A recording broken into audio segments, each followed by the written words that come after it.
नमस्कार दोस्तों, मैं फूलचंद यादव हर रोज़ की तरह आज आपके सामने फिर प्रस्तुत हूँ। आज मैं आपको बताना अच्छा समझता हूँ कि आज 14 फरवरी है। 14 फरवरी जो है हमारे लिए कुछ बहुत खास मायने भी रखती है। एक तो आप जानते हैं कि एक वैलेंटाइन डे के रूप में मनाया जाता है।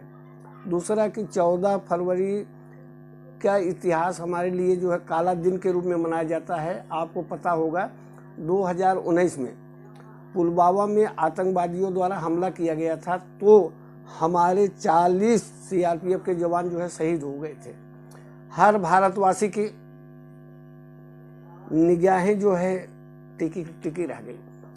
आंसुओं के सैलाब जो है लोगों के आंखों से बह निकला।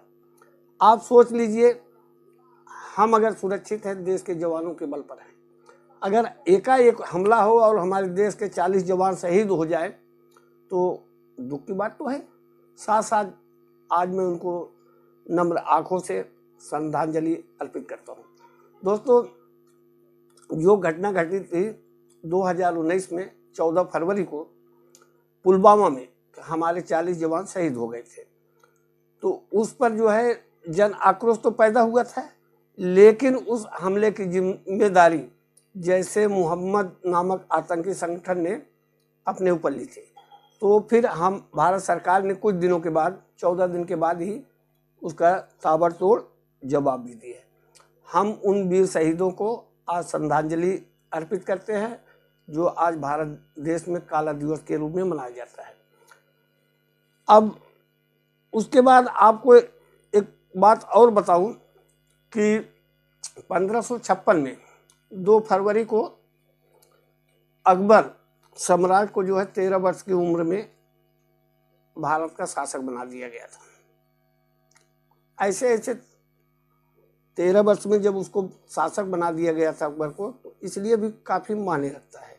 एक वैलेंटाइन डे हो गया, एक अकबर को 1556 में 13 वर्ष की उम्र में शासक का बनना।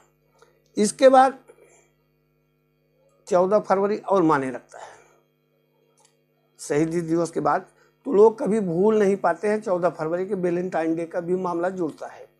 तो आज दोस्तों, दिल्ली परिभ्रमण में, दिल्ली के जब मैं भ्रमण में था तो गाजीपुर को मैंने देखा कि सुना था कि बहुत बड़े पैमाने पर किसान लोग आंदोलन अपनी मांगे को लेकर के आएंगे, लेकिन वहाँ गया तो केवल सेना के जवान, सशस्त्र पुलिस बल, सीआरपीएफ के जवान पूरी छावनी में बॉर्डर कंप्लीट कर दिया गया था। मतलब कि पूरा छावनी में बदल चुका था। वहाँ पर ना कोई किसान नेता, कोई दिखाई नहीं पड़ा। मीडिया कर्मी दिखाई पड़े, आते जाते लोग दिखाई पड़े, परंतु आने जाने वाले लोगों को भी समस्याएं दिखाई दे रही थी।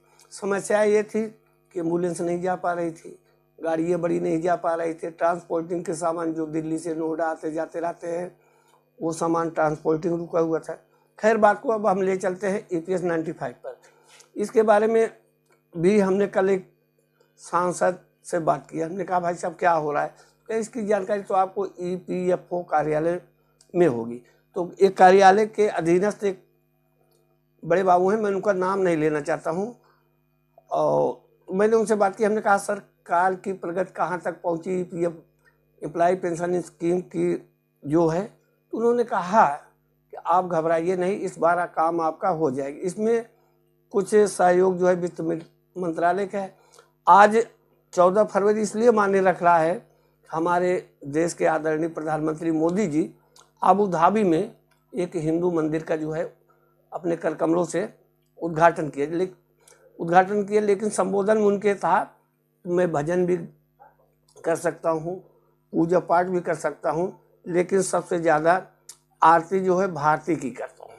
कितने गौरव की बात है कि हमारे प्रधानमंत्री जी सबसे ज़्यादा आरती अगर करना चाहते तो अपने भारत देश के भारती के करना चाहते। भारती हमारे देश का नाम है,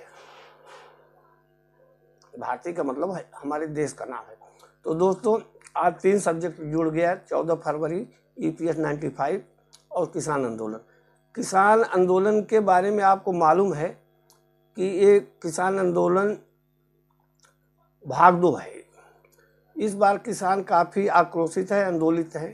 आपने सुना होगा सिंधु बॉर्डर पर जो है सेना के द्वारा ड्रोन से आंसू बम फेंके गए, गिराए गए, तो धुआं निकलता था, तो आंदोलनकारी जो के धरना प्रदर्शन करने के लिए किसान आ रहे तो वो भागना शुरू करते थे, आंखों में जलन होती थी। लेकिन किसान भी बड़े सूझबूझ वाले, आप सुनेंगे तो आश्चर्य में पड़ जाएंगे। जब ऊपर से ड्रोन गिराया जाता था तो टेनिस बॉल लिए रहते थे, ऊपर ही मार देते थे, किसी कभी निशाना लगता था या नहीं लगता था। अगर वो आंसू वाला गोला जब जमीन पर गिरता था तो धुआं छोड़ता था। किसानों ने क्या काम किया कि भीगी हुई बोरियों को लेकर के जहाँ पर वो गिरता था उसको तुरंत दबा देते, तो जो धुएं का प्रदूषण चारों तरफ फैलता है, आंखों में जलन होती है, सांस लेने में दिक्कत होती है ना, उसका असर निष्क्रिय कर देते थे। सोचिए कि हमारे देश के किसान कितने सूझबूझ वाले हैं कि जैसे युद्धकालीन कोई स्थिति हो तो उसके बचने के लिए कोई तरीका निकाल लिया जाए, जब ड्रोन से आंसू गोले फेंके जाए तो भीगी हुई बोरियों को ले जाकर तुरंत ढक देते थे। तो उस धुएं का असर, तो सरकार से कहना पड़ा किसान आंदोलन कर्मियों को कि देखिए हम कोई आंदोलनकारी, देशद्रोही, आतंकवादी नहीं हैं, हम देश के किसान हैं। अपनी बात को हम प्रधानमंत्री तक पहुंचाना चाहते हैं, गृह मंत्री तक पहुंचाना चाहते हैं, रक्षा मंत्री तक पहुंचाना चाहते हैं, सरकार तक पहुंचाना चाहते हैं।